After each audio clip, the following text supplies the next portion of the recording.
नमस्कार भाऊ. तुमचा संपूर्ण परिचय द्या. फिरोज युसुफ तगाले, गाव, राहणार पुसद, शेत शिवार पाळोदी, मोबाईल नंबर 9422165536. बरं तुम्ही ज्यावेळेस सोयाबीन लागवड केली होती, ही कोणती लागवड केली होती सध्या शेतामध्ये तुमच्या? बापना 111 सोयाबीन लागवड केली याची होती. लागवड केलेली आहे. एकरी 12 ते 13 किलो बी लागवड केलेली आहे. अच्छा. आणि तुम्हाला सरासरी उत्पन्न कसं आलं? सरासरी मला उत्पन्न याचा ॲव्हरेज बसलेला आहे 14-15चा. 14-15चा. बरी सरासरी तुमच्या शेतात जेव्हा आम्ही आलो होतो, 150, 125, 200, 250, 200च्या वरी शेंगा होत्या माझ्या झाडाला. बूड माझं असं समजा तुम्ही आपल्या कणगडी एवढं बूड होतं झाडाचं. हो. 200च्या वरी शेंगा होत्या झाडाला. अच्छा.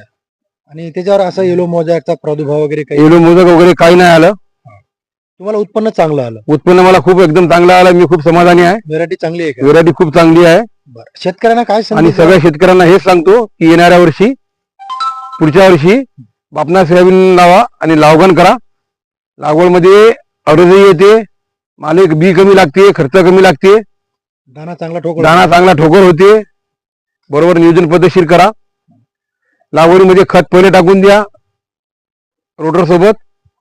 आणि तुम्ही आता सोयाबीन काल परवा विकून आले म्हणते, तर मार्केटला भाव काय लागला तुम्हाला? काल वाशिम मार्केटमध्ये बापना सोयाबीन मी 82 क्विंटल 16 किलो विकून आलो. त्याचा भाव लागला मला 6551 रुपये. म्हणजे चांगला भाव लागला. चांगला एकदम बेस्ट भाव लागलेला आहे. नाफेडचा भाव 5310 रुपये आहे आणि माझा सोयाबीन 6551 रुपये. चांगल्या पद्धतीने म्हणजे शेतकऱ्याला आम्हाला फायदेशीर आहे. भावही चांगला आहे, उत्पन्नही चांगलं आहे. मी एकदम समाधानी आहे. समाधानी. चला, धन्यवाद. चला धन्यवाद.